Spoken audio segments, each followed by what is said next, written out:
At the funeral, people stood outside in small groups, speaking in quiet voices, saying things they thought might help.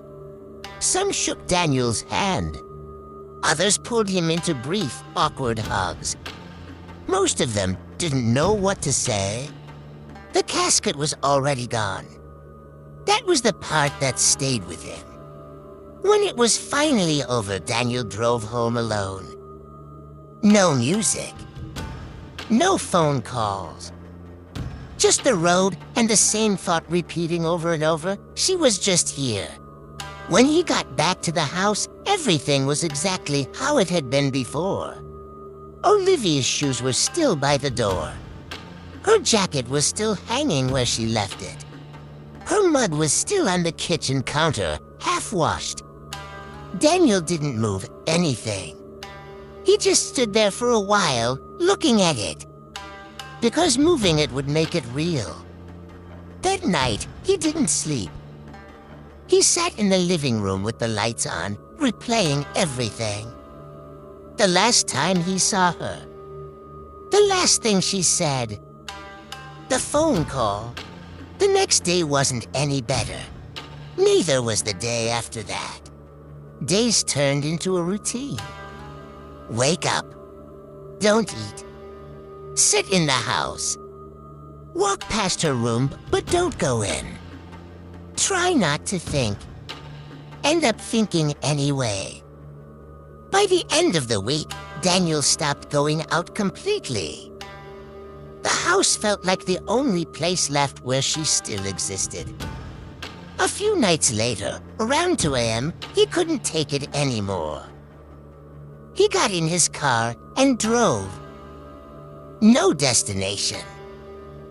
Just driving. He ended up at a small diner that was still open. Mostly empty. A couple people sitting alone and a tired waitress behind the counter just waiting to get off her shift. Then that's where he saw her. Clara Bennett. She was sitting by herself. No food, no phone, just watching the room like she was waiting for something. Daniel didn't think much of it at first. He sat down, ordered coffee, and stared at the table. A few minutes passed. Then she spoke. "You lost someone."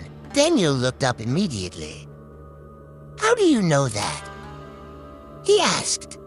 Clara didn't answer directly. She just looked at him calmly. "I can help you," she said.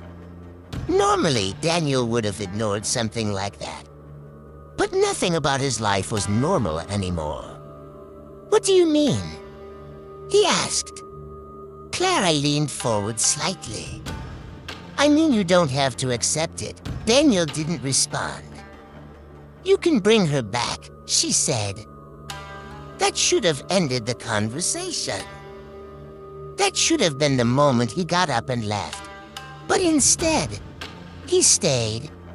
Because for the first time since the funeral, someone said something that didn't sound final. They talked for a while after that. Not everything made sense, but Clara spoke with confidence. Like she had done this before. Before Daniel left, she gave him an address. "If you really want her back," she said, "come tomorrow night." Daniel didn't answer right away. But he took the paper. The next day, he stayed in the house again. Same routine. Same silence. He walked past Olivia's room. This time, he stopped. He opened the door slowly. Everything inside was untouched. Her bed. Her desk. Her clothes. He stepped in, looked around, and saw her necklace on the dresser.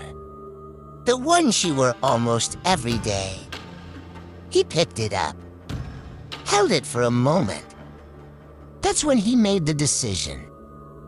That night, he drove to the address Clara gave him. The house was far from the city. Quiet roads. No traffic. No lights except the ones from the house itself. When he pulled up, The lights were already on inside. Before he could knock, the door opened. Clara stood there. "You came," she said. Inside, the house felt different from his. Not empty. Candles placed in corners. Strange markings carved into wood. Photos covering the walls. There were different people in there. All of them looked off. "Who are they?" he asked. Clara barely looked at them. "People who tried," she said. That answer didn't sit right. But Daniel stayed, because he had already decided why he came. Clara explained what he needed to do. "Do you have something that belonged to her?" she said. Daniel held up the necklace. "That works." Daniel sat in the center of the room, holding the necklace tightly. Clara stood behind him, speaking quietly. At first, nothing happened. Minutes passed. Then the air changed. It got colder. Not outside cold. Inside cold. Daniel felt it before he saw anything. Like someone had entered the room without opening a door. Then he heard it. A voice. Soft. "Daniel."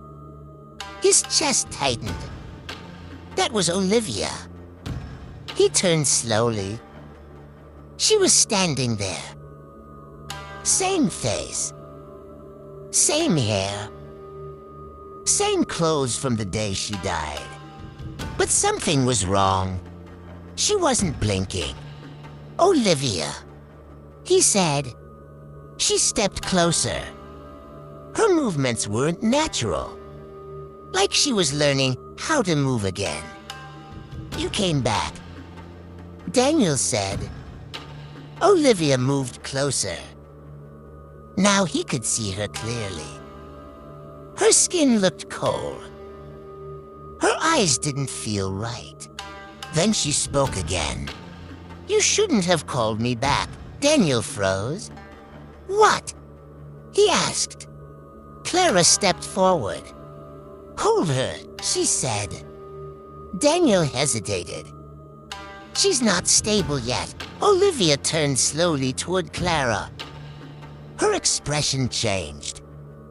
"You didn't tell him," Olivia said. Daniel looked between them. "Tell me what?" he asked. Clara didn't answer. That's when Olivia grabbed his arm. Her grip was strong. Too strong. "You didn't bring me back," she said quietly.